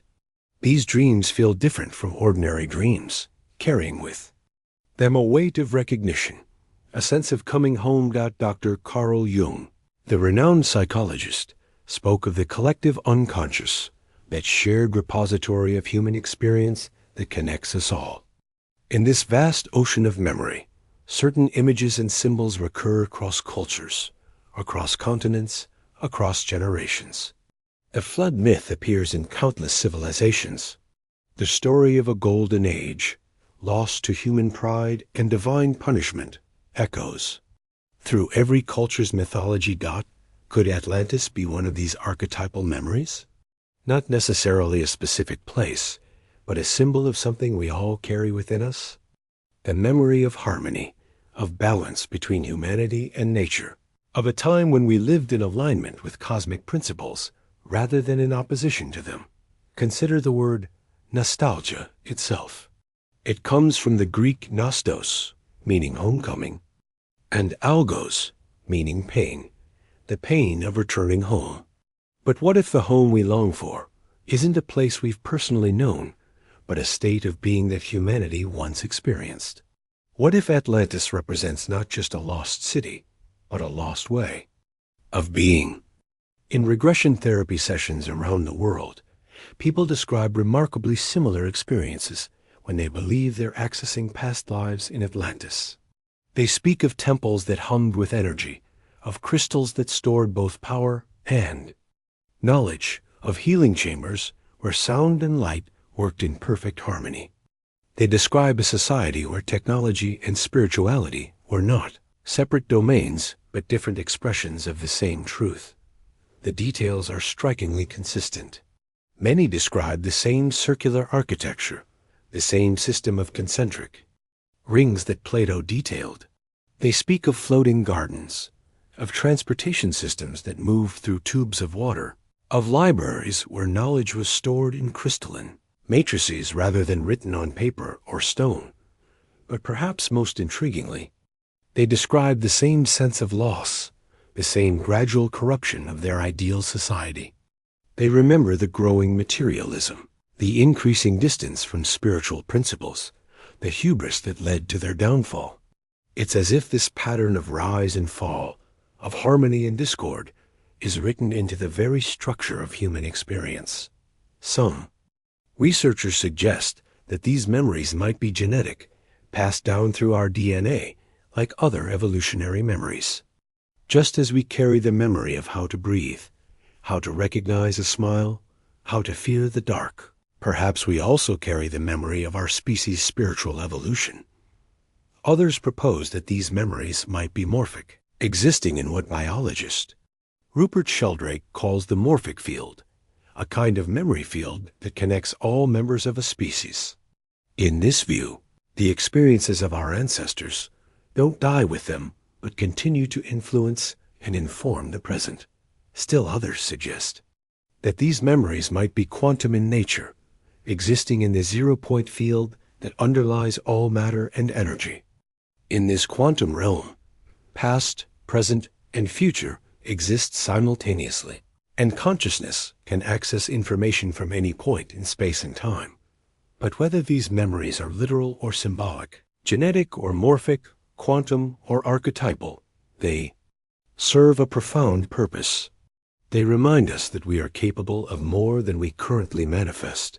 They whisper to us in our dreams that harmony is possible, that we can live in balance with nature, that we can create societies based on wisdom, rather than mere cleverness. The Atlantis memory also carries within it a warning. It reminds us that every golden age contains the seeds of its own destruction, that power without wisdom leads to corruption, that technology without spirit becomes destructive, that material progress without moral evolution leads inevitably to collapse. In our modern world, facing our own environmental challenges and social divisions, the Atlantis memory takes on new urgency. We stand at our own crossroads, with the power to create or destroy, to transcend or to fall. The memory of Atlantis serves as both inspiration and warning, showing us what we might become and what we must avoid. As you drift deeper into sleep, you might find yourself drawn to those underwater ruins, those crystal halls, those gardens of light. You might walk through memories that feel both foreign and familiar, both ancient and immediate. These dreams are not mere fantasy, but connections to something larger than your individual consciousness. In the depths of sleep, the boundaries between self and other, between past and present, become fluid. You might find yourself remembering not just your own experiences, but the experiences of the species, the collective journey of humanity through time. You might touch that golden thread that connects all human hearts, that shared memory of paradise and its loss, the Atlantis memory. Lives in the space between myth and history, between dream and reality. It exists in the realm of the eternal present, where all possibilities coexist. It reminds us that we are not merely biological machines struggling for survival, but spiritual beings on a journey of awakening, carrying within us the memories of both our falls and our potential redemption. And so tonight, as the waves continue their ancient rhythm, as the moon casts its silver path across the water, allow yourself to sink into those deeper currents of memory. Let yourself be carried by the tide of collective consciousness back to that place where humanity once walked in harmony with the divine. You are the children of Atlantis, carrying within you both its wisdom and its warning. You are the inheritors of its dreams and the guardians of its memory. In your sleep, you return to those crystal halls, those gardens of light, those temples where earth and heaven met in perfect balance. The city beneath the waves has never truly been lost.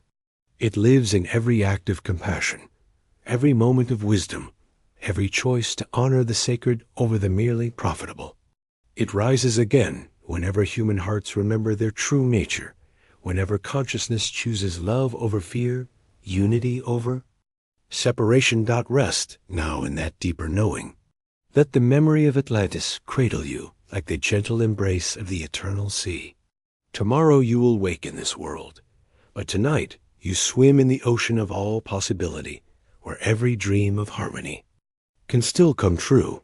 And so, dear listener, as the gentle waves continue their eternal dance against shores both known and forgotten, we come to the end of our journey through the mists of time.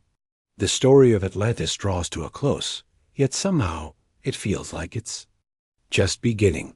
Perhaps you've noticed something curious during our time together tonight. As we've wandered through the halls of this lost civilization, past its gleaming temples and through its concentric canals, you might have felt a strange sense of recognition. Not the kind that comes from reading a book or watching a film, but something deeper, something that whispers from the very depths of your being, saying quietly, "I remember this place." This is the true magic of Atlantis. Not whether it existed in stone and mortar, not whether archaeologists will one day uncover its ruins beneath the Mediterranean or Atlantic waves. The real wonder lies in how this ancient tale has woven itself so completely into the fabric of human consciousness that millions of souls across the globe carry its memory like a half-remembered dream. Tonight, as you rest your head upon your pillow, consider this. Atlantis may never have been a place you could visit with your feet, but it has always been a destination your spirit knows well. It lives in that quiet moment just before sleep, when the boundaries between what is and what might be begin to blur. It exists in the space between your last conscious thought and your first dream. The great teachers and mystics throughout history have spoken of archetypal memories, patterns that repeat themselves across cultures and centuries.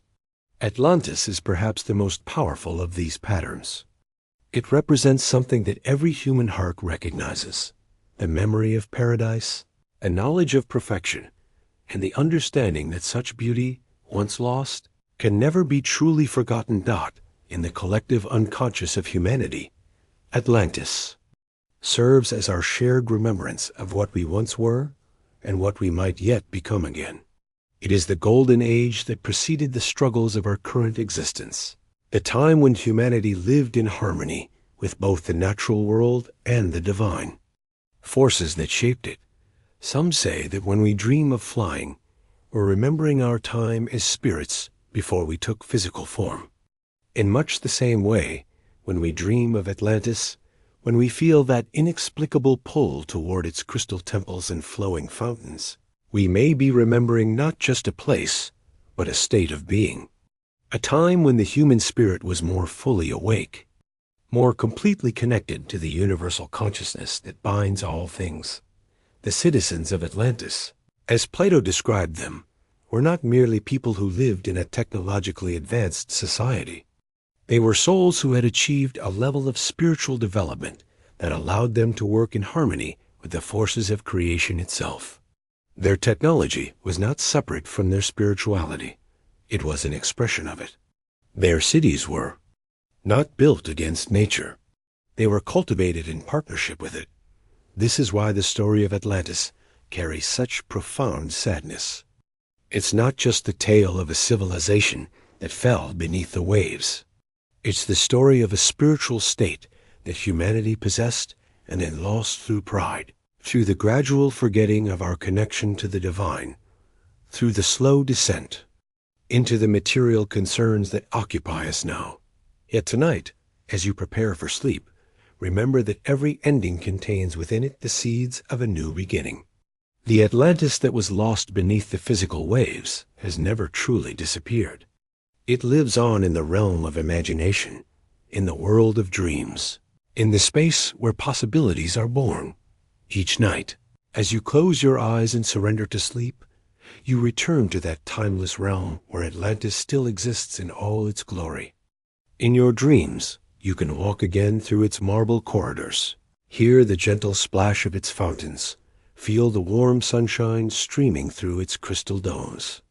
In sleep, you remember what it felt like to be fully human, fully divine, fully connected to the web of life that encompasses all existence. The waves that claimed Atlantis continue to roll across the world's oceans, but they carry more than salt and foam. They carry memory. They carry the dreams of everyone who has ever stood at the edge of the sea and felt the call of something greater, something lost, something that waits patiently to be found again. As we close this chapter of our story, understand that you are not just a listener who has heard a tale. You are a carrier of the Atlantis memory, a keeper of its flame, In your dreams tonight, in your moments of quiet contemplation, in those precious instants when you feel connected to something larger than yourself, you are helping to keep Atlantis alive. The city beneath the waves may have vanished from the physical world, but it has never left the landscape of the human heart. It lives in every moment when we choose wisdom over ignorance, love over fear, harmony over discord. It exists in every act of kindness, every moment of genuine connection, every time we remember that we are not separate beings struggling alone, but part of a greater whole. Tonight, as sleep gently takes you in its embrace, know that you carry within you the essence of Atlantis. You are both the descendant of its glory and the harbinger of its return. For Atlantis was never truly about a place at all. It was about a way of being, a state of consciousness, a remembrance of what humanity can become when it lives in alignment with its highest nature. The gentle waves that lull you to sleep tonight are the same waves that have been singing the song of Atlantis for thousands of years. They speak in a language older than words, telling stories that bypass the mind and speak directly to the soul.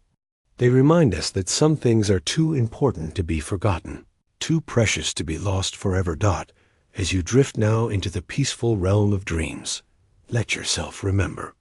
Let yourself feel the marble cool beneath your feet, the crystal clear water of the sacred pools, the warm golden light that filled the great temple of Poseidon. Let yourself remember not just with your mind, but with your entire being.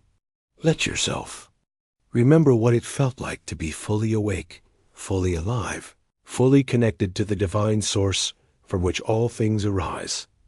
The story of Atlantis is ending, but it is also beginning. Each time it's told, each time it's remembered, each time someone feels that mysterious pull toward its memory, Atlantis rises again from the depths, not as a physical place, but as a living possibility. A reminder that paradise is not just a destination we hope to reach, but a state of being we can choose to embody. Rest now, dear traveler. The waves are gentle tonight, and the stars shine with the same light that once illuminated the crystal spires of that great city. In your dreams, you are going home. In your dreams, you are helping to rebuild what was lost. In your dreams, Atlantis lives forever, waiting patiently for the day when humanity will remember once again how to create heaven on earth. That the city that never disappears awaits you now, just beyond the threshold of sleep. Welcome home. Asterisk.